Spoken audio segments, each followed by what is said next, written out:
આત્મદેવ નામના બ્રાહ્મણને એ ફળ આપ્યું અને ફળ આપીને કહ્યું કે ધ્યાન રાખજો, આ જે ફળ છે એ તમારી પત્નીને તમારી સામે જ ખવડાવજો.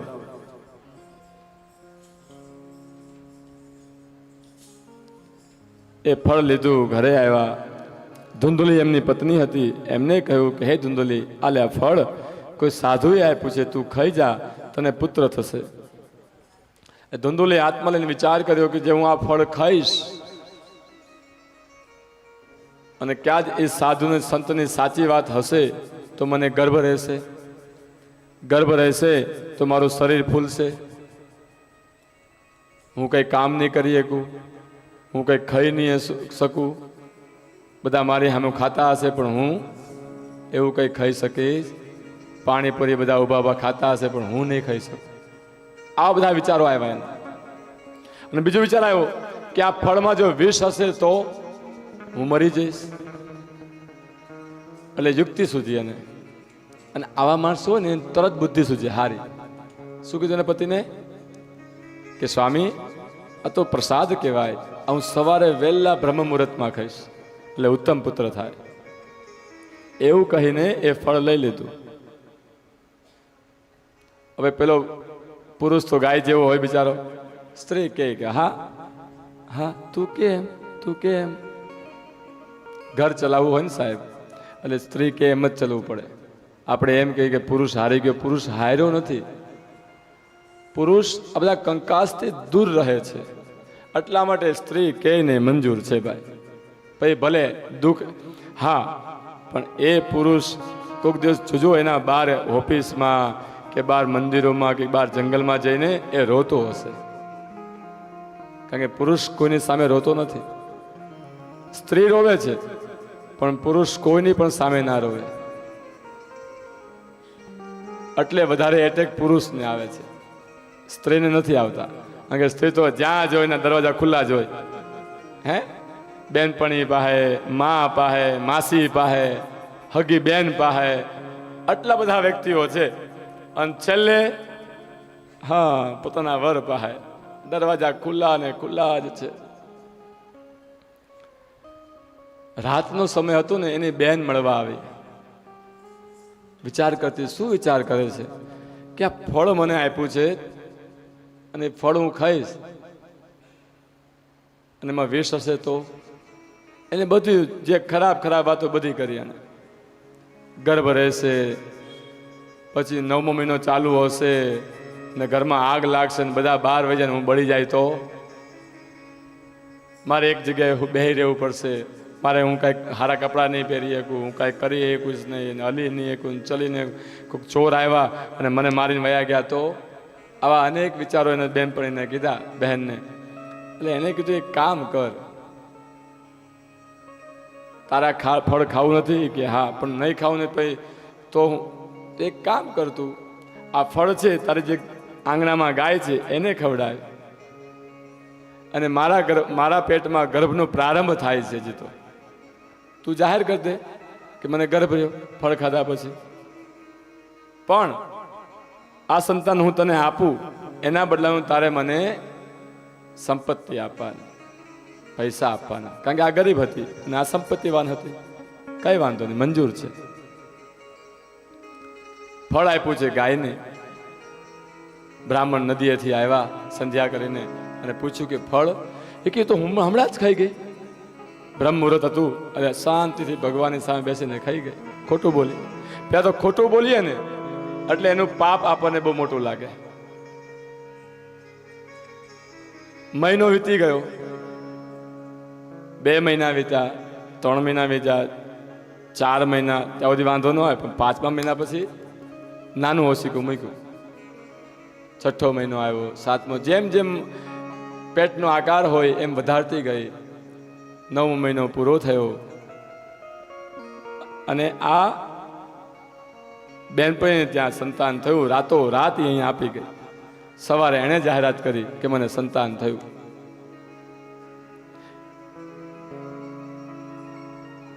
ખુશ થયા. પુણ્ય વાચન કરાવ્યા, બ્રાહ્મણોને દાન આપ્યું ને બીજા દિવસે સવાર પડી એટલે ગાયના ગર્ભમાં જે સંતાન ફળ આપ્યું હતું એ ફળ દ્વારા સંતાનની પ્રાપ્તિ થઈ. હવે ગાયના જન્મ પેટમાંથી આવ્યું એટલે શરીર તો મનુષ્યનું હતું, કારણ કે કોનું હતો આશીર્વાદ? સાધુનું. એટલે ફેલ જાય નહીં, પણ કાન કેવા આવ્યા? ગાય જેવા. એટલે એનું નામ થયું ગોકર્ણ. અને આ ધુંધુલીનો પુત્ર હતો એટલે એનું નામ થયું ધુંધુકારી. ગોકર્ણ મહાજ્ઞાની, ધુંધુકારી મહાખલ. મહાખલ એટલે ગુંડો, જ્ઞાની એટલે બ્રાહ્મણ છે. બંનેને ભણવા મૂક્યા, ભણતા નથી. એક ભણે છે ને એક નથી ભણતો, ભણવા ગયો જ નહીં. ધીમે ધીમે મોટા થયા, ઉત્પાત વધ્યો. એક દિવસ પિતાને માર્યો, સામે બોલવા લાગ્યો, ન કરવાનું કામ કરવા લાગ્યો. ગોકર્ણજી જ્ઞાન વિદ્યા લીધી અને ઘરે પરત થયા અને પિતાજીને આવી દશામાં જોયા. એટલે પિતાને કહ્યું કે હે પિતાજી, આપ આ સંસારમાં રહો છો, તમને ખબર છે આ સંસાર તો કેવલ એક મિથ્યા છે. આ સંસારને છોડો. આ પુત્રના પત્નીના મોહની અંદર તમારા જે જીવનનું જે ઉદ્દેશ્ય છે, તપ ભક્તિ કરવાનો, મોક્ષ લેવા માટે, એ તમે વેડફી રહ્યા છો. ગોકર્ણના આટલા જ આસ્વાદની અંદર, ગોકર્ણના આટલા આસ્વાદની અંદર જ કેવલ પલ માત્રથી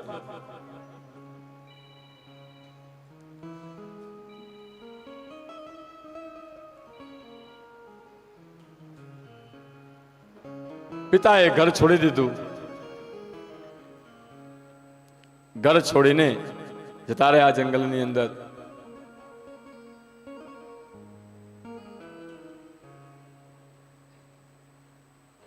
તપ કર્યું અને પોતાના શરીરને મુક્ત કરી દીધા. મુક્તા ભવતમ દેવ્યમ આરત્યા ભવતા. અહીંયા આગળ હવે ગોકર્ણજી પાછા તપ પ્રવાસે નીકળ્યા. અહીંયા ધુંધુકારીને હવે ફળ મળ્યું, જગ્યા ખુલ્લી થઈ ગઈ. પિતા ગયા એટલે એક દિવસ બન્યું એવું કે માતાને પણ માર્યો. માતાને મારી એટલે માતા રોવા લાગી, પશ્ચાતાપ થયો. ઋષિનું હતું ને કે પુત્રથી ફળ સુખ નહીં મળે. અને અંતે કહેવાય છે કે એ જે ધુંધુલી હતી એના આંગણાની અંદર એક કૂવો હતો. મધ્યરાત્રિએ કોઈ સૂતા હોય એ સમયે બધા એને કૂદકો મારીને પોતાના જીવને ટૂંકાવી દીધું. ગોકર્ણજીને ખબર પડી પિતા તો ગયા પણ માતા પણ ગઈ છે. એટલે માતા અને પિતાના બંનેને ગયામાં જઈને શ્રાદ્ધ કર્યું, બધી ક્રિયાઓ કરી. આ બાજુ ધુંધુકારી હતા. 4 વેરાંગનાઓ લઈ આવ્યા. 4 વેરાંગનાઓ લઈ આવ્યા અને ઘરમાં રાખતા હતા. ચોરી કરે, ન ખાવાનું ખાય, બ્રાહ્મણ હોવા છતાં બી બ્રાહ્મણનું કર્મ ન કરે, ગાયત્રી મંત્ર બી ન કરે, સંધ્યા પણ ન કરે, પૂજા યજ્ઞ બી ન કરે, ચોરી કરે, લૂંટપાટ કરે. જે 4 વેરાંગનાઓને જે લાવ્યો હતો, એક દિવસ કોઈ રાજાનો રાજ ખજાનો ચોરીને આવ્યો. એ રાજ ખજાનો ચોરીને ઘરે આવ્યો. રાત પડી એટલે રાતે ગોકર્ણ સૂતો, પણ જે 4 કન્યાઓ હતી એ સૂતી નહીં. એને વિચાર કર્યો કે આ ધન છે, એ આ ધન જો સવારે સિપાહીઓ આવશે ને પકડાશે તો આ ધન બધું વહી જશે. કરવું શું? માર નાખવાને અને ધન લઈને ભાગી જઈએ આપણે. માર્યો છે, ગળા ફાંસો માર્યો, પણ કહેવાય છે કે જીવ જતો નથી. નીચે ઉતાર્યો તોય અધૂરો જીવ રહે છે. મોઢામાં કોલસા ભર્યા તોય જીવ તડફે છે, મરતો નથી. કેટલા પાપ હશે? ખાડો ખોદ્યો આંગણાની અંદર અને દાટી દીધો. અધ મર્યો જીવ તો હજી મર્યો નથી, પણ દાટી દે એટલે મરી જ જવાનો છે. હવે તો દાટી દીધો અને રાતોરાત એ 4 વેરાંગનાઓ ભાગી ગઈ.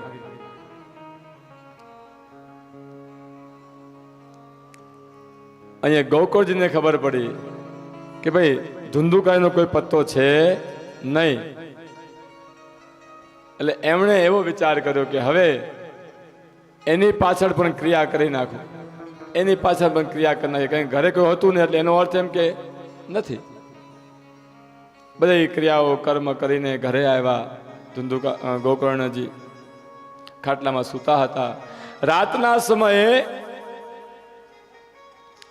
સમયે કોઈના રોવાનો અવાજ આવ્યો. અલગ અલગ પ્રાણીનો જીવ હોય, અલગ અલગ પંખીઓના જીવોના જે અવાજ હોય રાતના, એવા અવાજ આવવા મળ્યા. પણ ગોકર્ણજીએ ગણકાર્યું નહીં, કારણ કે આ જે પૃથ્વી છે ને, એ પૃથ્વી પર અનેક જીવો હોય છે જે આપણે જેને જોઈ શકતા નથી. જે આપણે જોઈ શકતી નથી એવા અનેક જીવો છે.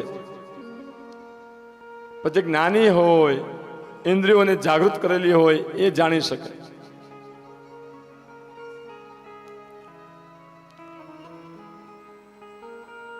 એક દિવસ ગયો, બીજા દિવસે પાછો અવાજ એવો જ અવાજ આવ્યો, એટલે સમજે કે કંઈક આમાં આજુબાજુમાં કંઈક લાગે છે. એટલે પાણીની અંજલી ભરી અને જ્યાં અવાજ આવતો હતો ત્યાં છાંટ્યું મંત્ર બોલીને. તો ત્યાંથી એક સ્વરૂપવાન આત્મા પ્રગટ થઈ. જોયું છે, અરે તું? હા. એ તું, તારો મોક્ષ થયો નથી? ધુંધુકારી કહે કે ભાઈ, મારો મોક્ષ થાય કઈ રીતે? મને એ તો કે. મેં તને દુખી કર્યો, માને મારી, પિતાને માર્યા, બ્રાહ્મણ હોવા છતાં બ્રાહ્મણનું કર્મ ન કર્યું, એટલે મને તો આ પાપ અને આ દંડ મળવાનો હતો જ. પણ મેં તારા માટે ગયા શ્રાદ્ધ કર્યું, તર્પણ કર્યા, દાન કર્યા, પુણ્ય કર્યા, ઘણા કર્મ કર્યા. ભાઈ, એવા બધા કામથી મારો મોક્ષ થવાનો, મારું પાપ જ એટલું મોટું છે. એક પાપ છે પણ કેવડું મોટું છે? આટલું વિશાળ છે કે એને નાશ કરવા માટે કોઈ સમર્થ નથી. એટલે ગોકર્ણજીએ ધુંધુકારીને મોક્ષ અપાવવા માટે શ્રીમદ ભાગવત કથાનું આયોજન કર્યું. ગામમાં જ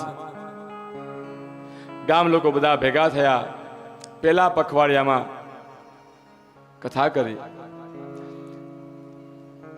વાસનો સ્તંભ મૂક્યો છે, એમાં 7 ગાંઠો છે. એ 7 ગાંઠોમાં પહેલો દિવસ પૂરો થયો, એને ચાંદલો કર્યો એટલે ગાંઠ છૂટી, આમ અંકુર ફૂટ્યું. 7 વાસના છે આપણા શરીરમાં. એ 7 વાસના રૂપી એક વાસના છૂટી ધુંધુકારીમાંથી. બીજા દિવસે બીજી ગાંઠ એટલે બીજી વાસના છૂટી. એમ કરતા કરતા 7 દિવસે 7 વાસના છૂટી. અને વાસનાઓ છૂટતા જ આકાશમાંથી ભગવાનના પાર્ષદો પુષ્પક વિમાન લઈને પધાર્યા. જોયું છે, બધા જોવે છે ગામ લોકો. ગોકર્ણજી જોવે છે. નીચે ઉતરે, ભૂમિ પર પ્રણામ કર્યા ગોકર્ણજીને કે ગોકર્ણજી, અમે આપના ભાઈને લેવા આવ્યા છે. મારા ભાઈને? કે હા, એમણે કથા સાંભળી છે અને એમને મોક્ષ મળે છે. ધુંધુકારીએ કીધું, જોજો, સાંભળજો, આ જ્ઞાનનો અને ભક્તિનો કેટલો પ્રભાવ છે. ભાઈ, કથા તો બધાએ સાંભળી, તો મારા માટે કેમ? પુષ્પક વિમાન મારા માટે કેમ આવ્યું? એટલે ગોકર્ણજીએ પૂછ્યું તો પાર્શ્વદેવે કીધું કે ધુંધુકારીજીએ 7 દિવસ કથાનું શ્રવણ કર્યું, એનું મનન કર્યું અને એનું જતન કર્યું છે સંપૂર્ણપણે. એટલા માટે એમને મોક્ષ મળે છે.